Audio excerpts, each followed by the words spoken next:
What's the definition of an ideal provider of public services? What do we need the Eurasian Transcontinental Corridor for, and who will the new police service in Kazakhstan report to? President Nazarbayev has charged the government with new tasks. The eastern neighbor will politically support the Kazakh leader. Chinese president arrives in Astana with an official visit. Military power and fighting spirit of the army. Generals and ordinary soldiers receive congratulations on the Fatherland Defenders Day. Every 10th Kazakh citizen has died on the battlefields in World War II. On the Victory Day, May 9th, Kazakhstanis pay tribute to the fallen and living heroes. The interweaving of traditional and modern dance styles. Astana Ballet staged an Oriental Rhapsody in Budapest. Good evening, I'm Rahim Ashakbayev, and this is Kazakhstan Weekly, where we summarize the major local and international news of the past week. Our tonight's guest is a known public figure, Ali Akhmetov. Mr. Akhmetov, I'm glad to see you. Presidential election and inauguration are over. Nevertheless, Nursultan Nazarbayev is still receiving congratulations this week. These congratulations come from Asia, Middle East, America and Europe. Meanwhile, it was decided not to delay the practical implementation of the pre-election program that was announced during the campaign.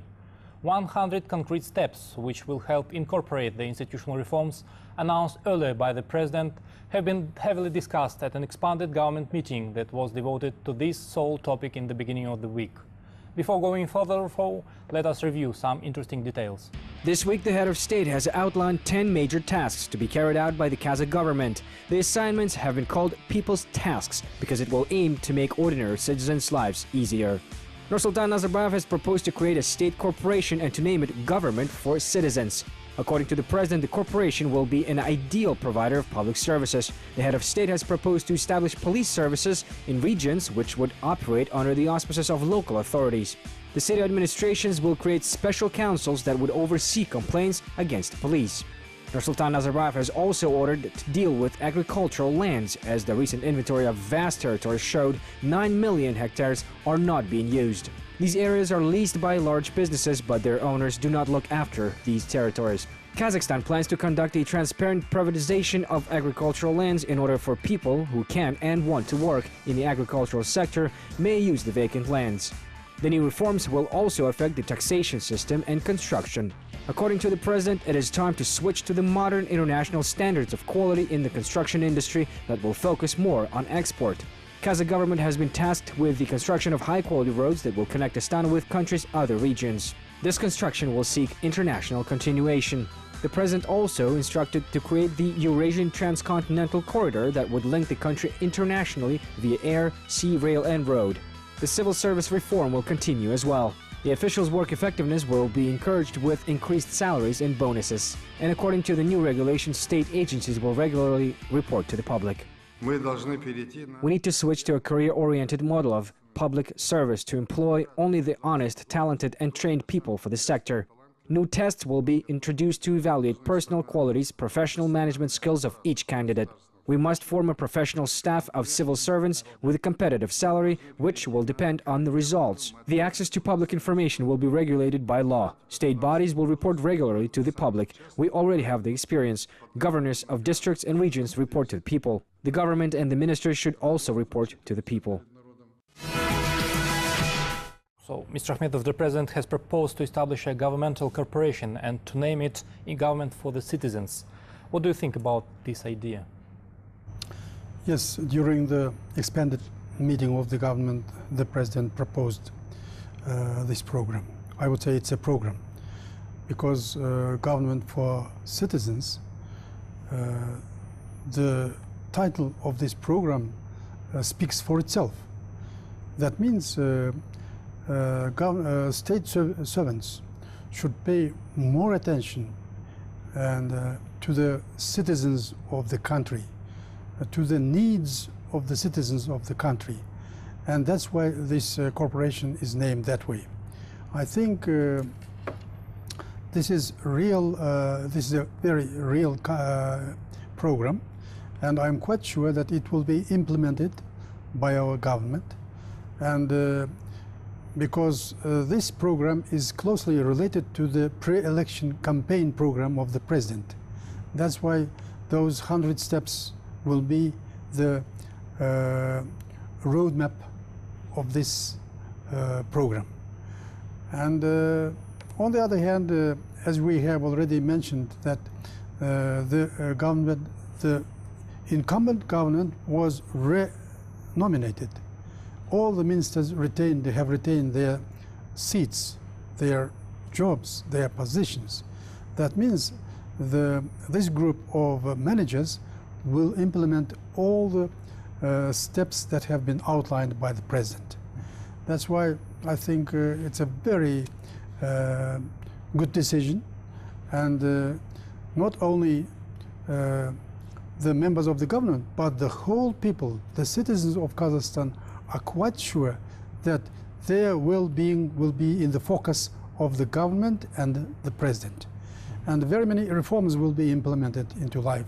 For example, in the taxation area, in the, for example, land reform area. And all these reforms are oriented to the well-being, to increase, to develop the well-being of the ordinary citizens, I think. And if we're talking about the institutional reforms, like the rule of law, do you agree with the statement that the foundation of these institutional reforms lies in the growth of the role of the civil society? That means the path to a higher level of democracy in our country. And this corporation again prompts that the role of civil society will grow. And do you remember 10, 15 years back, for example, Western countries, Western politicians often criticized, for example, Eastern countries, including Kazakhstan, that in civil society area we are lagging behind. Now, just recently, before the election, I met a group of parliamentarians from the European Parliament, and the leader of that delegation, a lady, has underlined that Kazakhstan now is not a learning country, but Kazakhstan has become a country which will learn the others. Really? I think that's a good evaluation, I think. That's why all these steps prove that we are in the right track, and the president's course is firm, and our target is peace and stability and development. That's why these kind of things should deserve high price. Chinese President Xi Jinping paid an official visit to Astana on Tuesday. He became the first head of state who visited Kazakhstan after the presidential election that the incumbent President Nursultan Nazarbayev won recently. In China, this fact is regarded as a sign of political support of the Kazakh leader and a testimony of a strategic partnership between the two countries at the highest level. President of China has paid an official visit to Kazakhstan. On Wednesday, Nursultan Nazarbayev and Xi Jinping met in Accorda. Presidents of Kazakhstan and China walked the red carpet along the line of guards, listened to the national anthems, and then went into the meeting rooms. Earlier, the president of Kazakhstan had announced the questions on the agenda to be discussed with his Chinese counterpart. This would be a completely new program of cooperation with China aimed at diversification of Kazakhstan's economy. According to Nazarbayev, it implies a joint construction of dozens of companies. According to Accorda's press service, the parties have considered not only the prospect of bilateral cooperation, but also major challenges on the international agenda. The heads of state have reviewed main directions of coordination and cooperation under international organizations, such as the United Nations, the Shanghai Cooperation Organization, and the Eurasian Economic Union. However, the discussion of China's interaction with the EAEU member states will continue in Moscow, where Nursultan Nazarbayev and Xi Jinping arrived the next day after the talks in Astana to attend the Victory Day parade at the Red Square. According to the Chinese foreign minister, President Xi Jinping will stay in Moscow for 3 days and then depart to Belarus. I'm confident that we have all it takes for further development of our relations. We have a plan, we have outlined specific tasks that will advance the Kazakh-Chinese relations to a new level. China attaches great importance to the development of relations with Kazakhstan. We support the sovereignty, independence, and territorial integrity of Kazakhstan. In modern terms, China is willing to join efforts in key economic, humanitarian, and security challenges of common interests. So, Mr. Akhmetov, how could the Nursultan program initiated by Nursultan Nazarbayev and the economic Silk Road launched by Xi Jinping be supportive to each other? They are very reciprocally supportive to each other. As you know, if you look back deep into the history, Silk Road has been started by China by many thousand years back. And now the length of this road is about 5,000 kilometers. And about 2,000 kilometers of Silk Road lies in China. And the Silk Road program is supported by our president. And if you again look deeper into this program, international program, we find out that Silk Road is not only the road via continent. Chinese Silk Road, for example, also includes sea routes also. And both routes, for example, start from China and they meet each other in Europe and again in China. That's why the Silk Road in Kazakhstan is the continuation of the Silk Road which has been started by China. That's why it's a very important economic project. And from this point of view, Eurasian Transport Corridor, which goes through Kazakhstan, is of paramount importance. And it will bring a lot of revenues not only to China, but also to the economy of Kazakhstan. That's why visit of the President of China to Kazakhstan, I would say, underlines the importance of the political, economical and the cultural relations between the two countries. On the other hand, it was the first visit of China to Kazakhstan when our president was re-elected to his position. And I think it's a big respect. And this visit of China's president underlines the strengthening economic ties between the two countries. And I would say it will give a big impulse to the further development of all the relations of political, economical, cultural ties between the two countries. This week, the attention was focused on the military servicemen and those who once wore army uniforms. We congratulate the veterans of the Second World War and home front workers on the day of the great victory, and those who have anything to do with the modern Kazakh army, with the Fatherland Defenders Day. So today we'll talk about the heroes who fought for peace 70 years ago and who today defend our homeland. 23 years ago, at the dawn of independence, Kazakhstan created its own armed forces.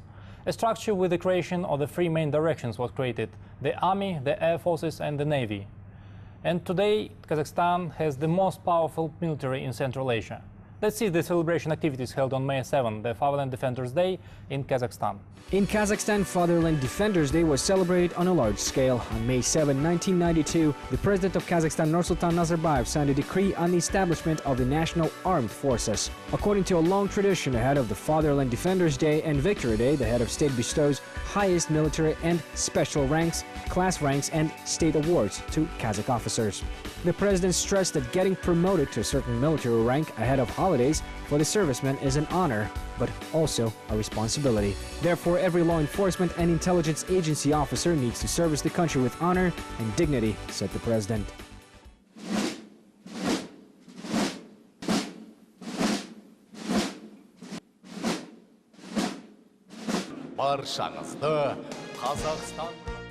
A grand military parade demonstrated the combat power of the Kazakh army. This year, more than 5,000 troops solemnly marched through the Kazakh Elite Square. There were divisions of the Defense Ministry, Interior Ministry, the Emergency Situations Ministry, and the National Security Committee. The march was followed by the demonstration of military equipment. About 200 units of modern weaponry were involved in the parade this year. Some weapons of the World War II era were presented along with the modern technology.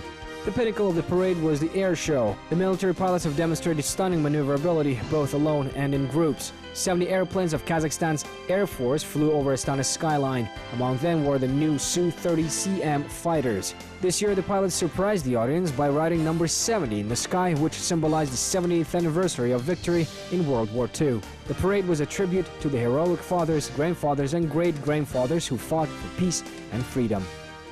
It is symbolic that these two holidays are celebrated one after another. This shows the continuity of generations of victors in World War II and the current generation of defenders of our fatherland.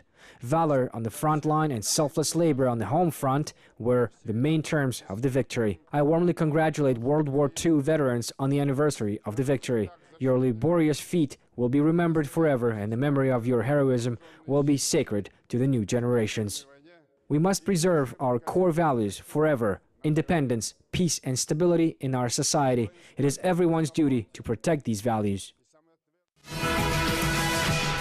So, Kazakhstan is the peace-loving nation advocating for the good neighboring policy. At the same time, we have the biggest and the most powerful military in the Central Asia. How you can comment on this? Yes, you are quite right. Kazakhstan is a very peaceful country. And at the same time, we should underline Kazakhstan is also a leader in the anti-nuclear movement in the world. As we have, for example, got rid of all the weapons of mass destruction. I mean, the atomic bombs and so on and so forth. In this area, our role, I think, should be underlined. On the other hand, as you have just mentioned, that Kazakhstan has set up its own military force, and it is considered to be one of the strongest in the Central Asian area. And I was one of the witnesses when we, for example, celebrated the Defenders Day, and I was amazed and I was surprised by the military parade which was held in Astana. And in comparison with the previous parades, the quality of this parade was much bigger and higher. And I was proud of having seen our soldiers and military vehicles and new technologies and everything. And I think not only me, but all the participants were impressed. Foreign ambassadors also were present there. I was there with my son also. You were also there, and I was also there, and all of us were highly impressed. And I am very proud that we have our president, at his initiative, this military force has been created in the Navy, in the Navy and Air Force and military force. That's why, and on the other hand, all the CIS countries, if not all, but many of them will celebrate the Victory Day in Moscow. By the way, our president is also going to participate that parade in Moscow, because this victory is shared by all the people of the former Soviet Union who participated in this war.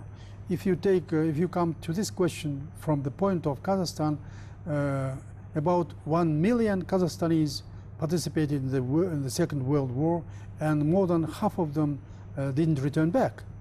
And from this point of view, this Victory Day is a very, very important one. That's why all the, for example, activities which have been going on during these days leaves a great impression. And today, by the way, we are having this sign, this symbolic sign. This I think Kazakh strips. Strips, and it's a very good symbolic sign. And that's why I think all these activities should be followed. And besides that, I was impressed. Two concerts were held before the parade. One concert was held here in the media center, and another concert was held in the huge concert hall. And our veterans were invited. All of them enjoyed these two concerts, and they enjoyed also the parade and all other activities. And some of our veterans are also invited to Moscow. That's why these activities, these holidays are very important for every citizen of Kazakhstan, but especially for the youth young people should also sense the importance of this victory. The 9th of May is Victory Day. We have just shown you video footage of the massive military parade dedicated to this day in Astana. For the first time, the legendary Katyusha and T-34 tanks from the World War II era drove side by side with the most modern vehicles along capital's Mangalykel Square. 244 guests of honor and World War II veterans were invited to Astana to mark the 17th anniversary of the victory in World War II. The World War II has become an ordeal for all Soviet Union nations. The entire economic potential and human resources have had to be mobilized to ensure the victory, to defend freedom and independence of the motherland. Although military operations had not been conducted on the territory of Kazakhstan, some war events have been closely associated with the region. According to the recent data, over 1,200,000 Kazakh people have been mobilized to the front line in the World War II period. Nearly 20% of the population at that time, and 600,000 people died on the battlefields. 520 of our countrymen became heroes of the Soviet Union. 110,000 were awarded the Order of Glory. The Kazakh soldiers participated in the battles of Moscow, Stalingrad and Leningrad, in the Baltic states, Ukraine, Poland, Germany, France and China. They also participated in the guerrilla movements. The names of twice hero of the Soviet Union, such as Sergei Lugansky, Talgat Begeldinov, Leonid Beda, have been included into the Golden Book of Victory. Kazakhstan was glorified by military achievements of Aliya Moldagulova, Monchik Mametova, Nurken Abdirov, Kasim Kaisanov, Tuligan Tokhtarov and many others. Kazakh soldiers Rakhimjan Koshkarbayev was the first man to hoist the banner of victory on the gates of the ruined Reichstag on April 30, 1945, as officially confirmed by the Institute of Military History of Russia. Home front veterans have made an invaluable contribution to the victory. Kazakhstan had become a strong arsenal at the front line. About 220 defense manufacturing plants had been moved to Kazakhstan from the European part of the former USSR. These plants had started to give production thanks to the dedicated 12 to 14-hour work shifts. Another 460 plants had been built during the World War II period and became a forge of the victory. Kazakhstan had been given 85% of the overall lead produced in the Soviet Union, 35% of copper and 60% of molybdenum. Almost all able-bodied men were mobilized to the front line, therefore 80% of workers in factories and plants were women and children. Today, there are 4,715 people left from the horrible war times. 1,362 of them are disabled. These people live to witness this day at the cost of enormous efforts and non-human suffering. The oldest Kazakh World War II veteran, Bukhariden Sarimov, lives in Pavlodar. He was born on September 20, 1908. The youngest World War II veteran in Kazakhstan is an 85-year-old Nadezhda Ayukhanova. She was born on December 10, 1929 and lives in Shakhtinsk, Karaganda region. The largest World War II veterans community lives in Almaty, 839 people, 211 veterans live in Astana. In addition, 200,000 home front veterans live in Kazakhstan. In honor of the 70th anniversary of the victory, the veterans' houses have been renovated in all regions, and those who needed housing got keys for their new apartments. During these holidays, World War II and home front veterans receive presents, orders, medals. They are invited to concerts and enjoy people's special care and gratitude across the country.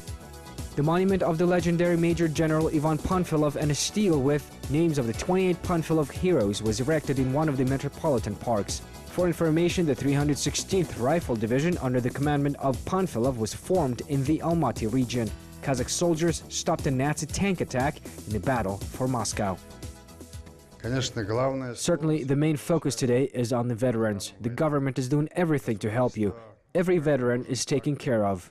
I try to congratulate each one of you today, and will do so tomorrow. We will always honor you because you deserved it.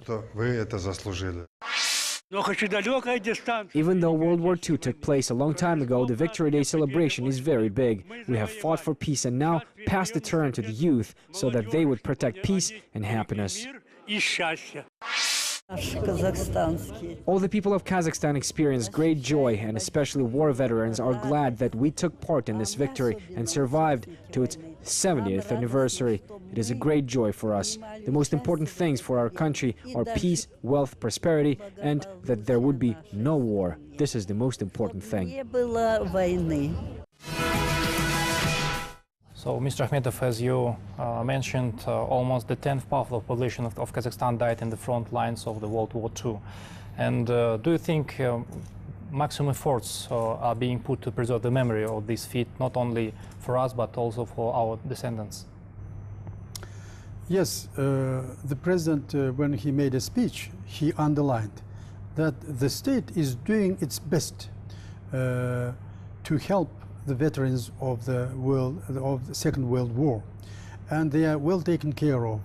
For example, just before this holiday, the apartments of the veterans of the World War II were repaired, you see, and they are well taken care of. And people just feel this. Our president placed a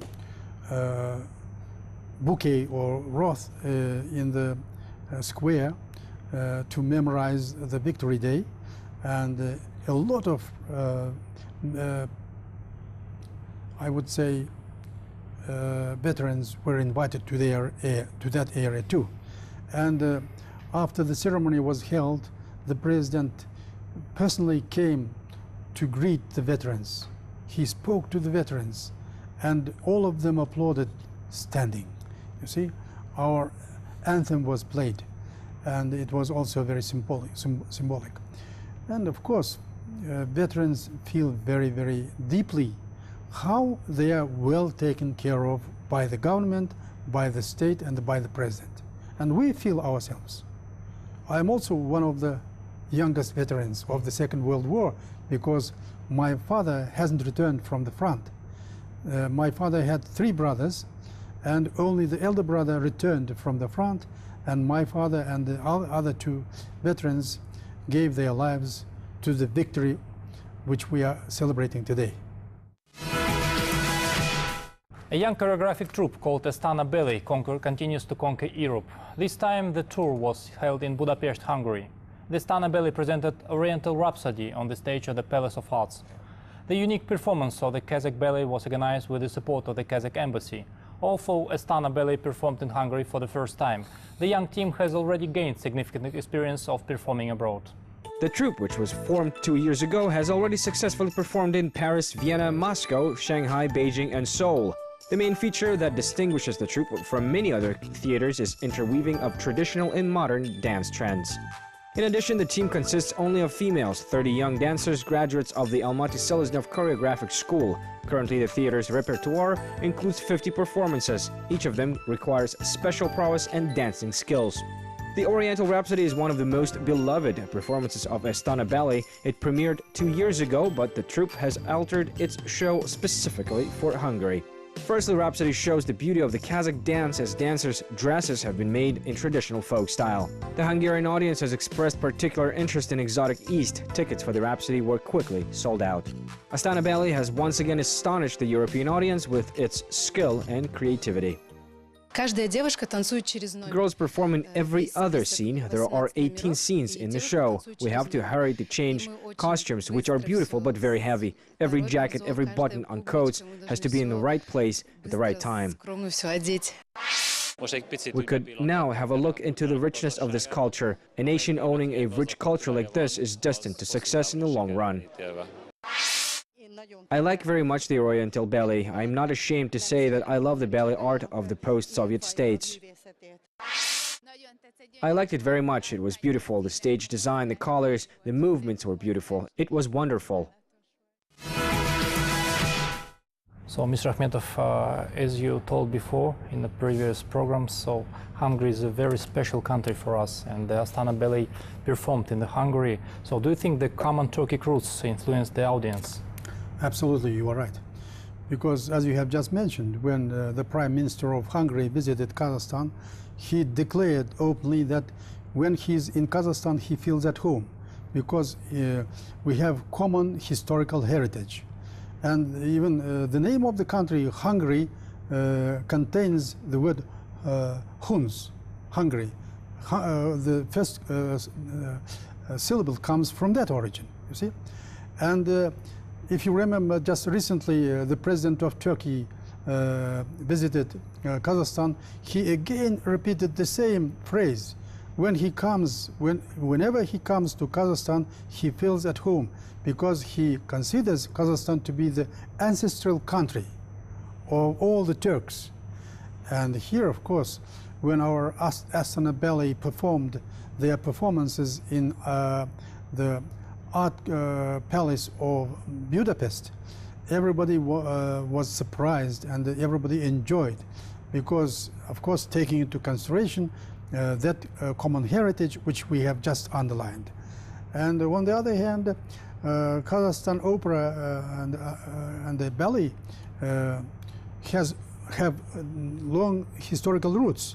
For example, the Seleznov choreography school in Almaty is a very, very important school, and very many, for example, troupe members, ballet troupe members, are I would say the graduates of that school, and they performed stupendously. I would say I read some of the impressions said by the viewers, and they said Astana Ballet is stupendous. Stupendous, that means brilliant. Very, very beautiful scenes have been displayed on the scene. That's why I'm very proud, and all these things are happening now. Kazakhstan is developing not only its economy, but Kazakhstan is developing its art and culture. This is a great witness. Absolutely. Thank you very much, Mr. Akhmetov, for being with us tonight. Thank you for the great discussion. Thank you Hope very to much. see you next week in our program. Thank you. Finally, here is a brief preview of the events of the coming week. Presidential election will be held on Lebanon on Wednesday, on May 13, and the 68th session of the WHO's World Health Assembly opens on May 18. We will discuss these and other important events in our next program. We congratulate citizens of Kazakhstan on the World War II Victory Day and the Fatherland Defenders Day. We wish our viewers a peaceful sky, health and prosperity. See you in a week. Good luck. Thank you for watching.